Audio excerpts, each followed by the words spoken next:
haven't even started filming yet and I'm already exhausted, so you know this is gonna go well. Hey everyone, me again. If you're new around here, my name's Alice and I make videos all about affordable beauty and fashion. Today I'm going to be chatting about all the things I've loved this month. That includes some makeup products, some hair care, and a few other random bits and pieces too. This is going to be a bit of a chatty one, so I'd go and get yourself a brew if you don't already have one. I've just got my Earl Grey here, which will hopefully give me a little bit more energy during this video. We'll see. So I'll get started with my favourite makeup pieces because I know that's why most of you are here. So my makeup has completely changed this month because of the weather. If you watch my videos a lot, you'll know that I usually prefer quite a dewy, hydrating base, you know, something that's quite forgiving on my dry skin. But if you don't live in the UK, you won't know this, but the weather we've been having recently over here looks like this. Yeah, so dewy makeup just isn't cutting it at the moment. I really need something that's going to actually hold up during the day and actually stay on my face. So I've had to completely change everything up, and this is when I'm grateful that I'm such a hoarder, because I managed to find some other things in my stash that kind of did the job. So I basically switched to a very matte base this month, and it's not the most forgiving on me, but it does actually stay on my face. It's a lot more storm-proof than my previous makeup routine. So do keep that in mind when I'm talking about these products, that they won't look good straight away if you've got dry skin, but give it a couple of hours and you'll be fine. So I'll go through a few things that I've really been loving for my matte makeup look. And I think the key one, the thing that's really been making a big difference, is this Gosh mineral powder in 002. So this is something that I've actually been repurchasing on and off since I was in university. So I have loved this product for a few years. I don't use it as much as I used to because my skin, even though it was already dry at uni, it's definitely getting drier as I get older, and I have a bit more texture now than I did back then as well, unfortunately. So this is something I normally reach for a lot in the summer because it's definitely sweat proof, it's definitely very heat proof, and it's also one of my favourite products for when I need my makeup to last an entire day. So normally when I wear makeup, I wear it for like 5 or 6 hours. You know, I'm self-employed, I don't have like a 9 to 5, so I don't really have to wear makeup for the entire day most of the time. But over February, I actually had a couple of days where I was going to be out for the entire day, and this lasted really well. So I actually wore this when I went to London quite recently for work, and I put my makeup on. I think I finished it at about 9:30 or 10:30 in the morning. I got a train home at about 9:30 in the evening, and I didn't actually get back home to Manchester until just gone midnight, and my makeup was still there. I'm not going to say that this looked amazing at the end of the day after like however many hours, 12 hours or whatever of wear,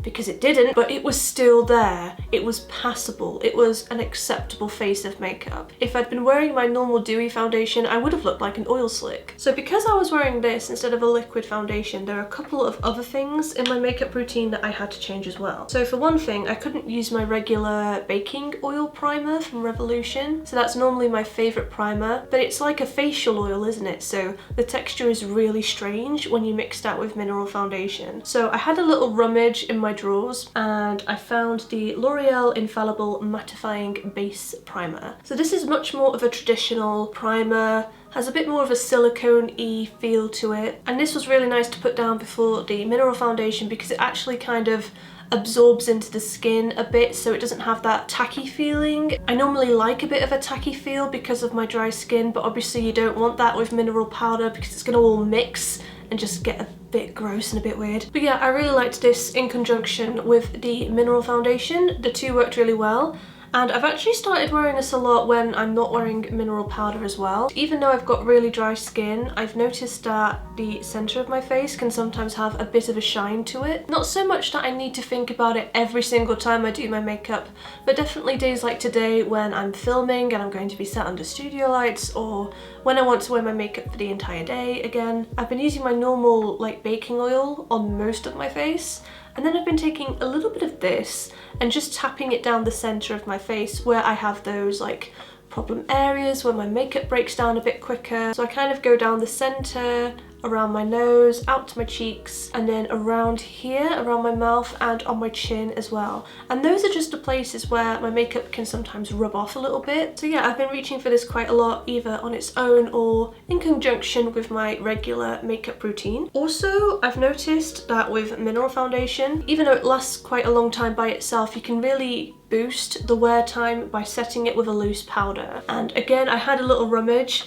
in my vast makeup collection and I found one. So this is from Miss Rose. I think I bought this when I was doing the testing AliExpress makeup video a while ago last year, and it's something that I didn't really reach for a lot because I don't normally use loose powder ever, but with a mineral foundation it's kind of necessary. So it's just your typical loose powder. It does have a little bit of a tint to it. I think this comes in a few different colours. It was very cheap. I got this on AliExpress, but it really does the job. It sets my face, and it's one of those loose powders that has a little bit of a blurring factor as well. It kind of smooths everything down on my face. So I don't know if that means it wouldn't be very good for flash photography. I wouldn't know because I never do flash photography, but I'd just keep that in mind. But anyway, really enjoyed this. And I've also been reaching for the Revolution Conceal and Define Infinite Concealer as well. I actually did a first impressions review of this when I bought it, and I've been reaching for it a few times. Firstly because I wasn't entirely sure if I really loved it when I did the first impressions video, so I wanted to wear it a few more times and just see what I thought, see how it mixed with other products in my collection. But I also wore it because the wear time on this is absolutely amazing. That's the one thing I have noticed about this product. So when I want to do like a really long-lasting face of makeup, I wear this underneath the Gosh mineral foundation. But I think for my normal makeup routine where I don't need it to last quite so long, I do prefer wearing this under a much more dewy base. So something like the Kiko BB cream, you know, something that's very hydrating and very forgiving on the skin. This is really nice on top of that. So yeah, I have actually been really enjoying this just because I really needed something a bit more matte and a bit more long lasting recently. Speaking of long lasting makeup, I also tried the e.l.f. Putty Eye Primer this month. There's a video on that too. My shade is in Rose and I really enjoyed this product. It's just a nice cream eyeshadow base to use before you put eyeshadow on. Very similar to the previous Maybelline Colour Tattoos. I was not expecting to like this product this much. I actually like it more than the Maybelline Colour Tattoos. It's a lot easier to blend over my eyelids, and also I've really noticed a difference when I wear this in terms of eyeshadow longevity. I have hooded eyes and my eyeshadow doesn't typically last that long, but I've really been noticing a difference with this. It's really been boosting the wear time and just helping that whole situation. So I've been reaching for this a lot. I'm trying to use up my Maybelline Colour Tattoo just so I'm not, you know, so wasteful, so that I do use up products. But it's been difficult because I've been wanting to reach for this one instead because it does last that little bit longer. So yeah, really been liking this. Definitely give my video a watch if you do want to see it in action. And then another eye favourite is this eyeliner from Poudier. I still don't know if I'm saying that name right. This is a brand that you can get on AliExpress. I've been raving about their mascara quite a lot over the past however long it's been since I tried it in that AliExpress video, but I have picked up a couple of other things from the brand since then, and one of the things that I have really been enjoying, especially quite recently, is this metallic eyeliner. It is worth noting though that on the packaging it is spelt Matalytic eyeliner instead of metallic eyeliner, which I find quite amusing. But yeah, this product is really interesting. It's like a shimmery bronze liquid eyeliner. It's got a really fine nib and I really like this. I'm actually wearing this today. I've been wearing it in a couple of my recent videos. I've been trying to wear eyeliner a lot more because I do love it once I've got it on. It's just always very difficult for me to apply because I've got, again, quite hooded eyes. But something like this, because it's like a shimmery bronze brown colour instead of a straight up black, it's a lot more forgiving, and that's really good for beginners like me who maybe don't get the wings completely even all the time. I'm pretty sure they're not even today actually, but because it's a softer colour it's not as obvious. I also like that it's quite shimmery, quite metallic as well. There are some little chunks of glitter in there. I quite like that. It just makes it feel a bit more unique and a little bit different compared to a standard eyeliner. Plus they're really cheap, so I got this in like a bunch of colours, but this is definitely the one that I've been using the most. This is the shade number 2 for reference. I've also got a few hair care products as well. So as you know, I cut my hair this month. This is the shortest that I've had it for a really long time, for a few years, and I really love the length. I'm just having a bit of a learning curve with the styling. I haven't specifically gone out and bought any new products because I have so many hair care products that I really don't need to. I just haven't found the right combination of things that I already have just yet. I'm confident that I will very soon. I'm very close. As soon as I figure it out, I'll do a hair routine video. So obviously my hair has always been dry. It's got a natural wave to it. This is my natural hair texture that you're seeing right now. And I need to kind of find a balance to hydrate my dry hair and the waves, but to not weigh it down so much that I lose all of my texture and my waves in my hair. So it's just about finding that balance really, and I think one of my favourite styling products recently has been this coconut curling cream from Cantu. Cantu are a really good brand to go for if you're like me and you're doing the curly girl method. I don't think I follow the curly girl method 100% of the time. I follow it about 80% of the time, but I do use curly girl method products, and I find that it has really been helping me get a good curl wave pattern in my hair. I absolutely love this for when I've just washed my hair. I get a very, very generous amount of this, and I tip my head and I kind of scrunch it in like that. And I try and make sure that my hair is really, really saturated, and it kind of does two things. So because it's a curling cream, it kind of softens the dryness and the, you know, the frizziness of my hair, but it also kind of holds my curls in place at the same time. So I've really been enjoying this. It's quite a nice balance. Plus it smells really nice as well. All the Cantu products smell absolutely amazing, so I've really been enjoying this. I definitely recommend it if you want something to hold your curls in place but that kind of help with frizz and dryness as well. And I definitely recommend the whole brand overall if you're doing the curly girl method. I've got their shampoo, their conditioner, and a few other styling products, and I've really liked all of them. I do have something else to mention as well. So this is a much cheaper alternative. This is the Wilko Fix It Extra Hold Hair Gel. So this is for days when my hair isn't quite as dry, because it doesn't help with the dryness and any kind of frizz like the Cantu curling cream does. This is more just to hold your curls in place. But first of all, this is a lot more cost effective than Cantu. I think that jar is about £8, which is kind of reasonable because it's a big jar, but at the same time, I use a lot of hair product, especially if it's like something that I'm using to hold my curls in place. I really saturate my hair drinks up product, so I'm gonna get through that jar quite quickly. Whereas this is bloody massive, and it's like 80p or £1 or something like that. It's really cheap. This is like a standard hair gel, but I've seen a few people talk about this on the internet, on websites that recommend curly girl method products. This is really good for holding curls and waves in place. I've actually used it last night before I washed my hair, and again, it wasn't so great with like frizziness and dryness in my hair, so I've used it with a little bit of argan oil, but in terms of actually holding my waves in place, I was very, very impressed.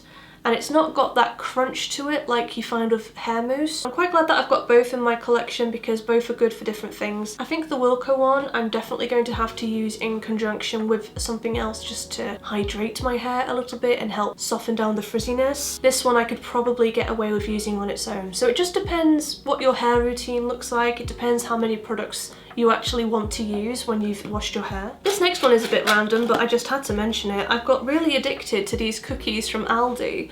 These are the all butter quadruple chocolate cookies. These cookies are the best thing that's ever happened to me. They're not just regular chocolate chip cookies. They've got like a chocolate flavour and then a few different types of chocolate chip, and then they are half coated with milk chocolate. So the bottom half is actually dipped in milk chocolate, and they are wonderful. I wish I had a cookie to show you, but unfortunately I got these over the weekend. I'm filming this on Thursday and they are long gone. But yeah, they are just absolutely amazing, and they're on the shopping list every single week for the ALDI visits. I actually wanted to talk about some things that I've been watching on Netflix as well. So there were 2 finales I watched over February, and both of them I found really amazing and inspiring, even though the programs themselves are very, very different. So the first one was The Good Place. So I watched the finale for that this month, and it was just, I'm gonna try not to give any spoilers, but it was so moving. If you've never watched A Good Place, then you absolutely should. I'm not going to give too many spoilers, but it's a comedy about what happens after you die, and it talks about philosophy and morals a lot. And it sounds like that shouldn't be a comedy, but it is. It's the funniest thing I've ever seen, trust me. It's amazing.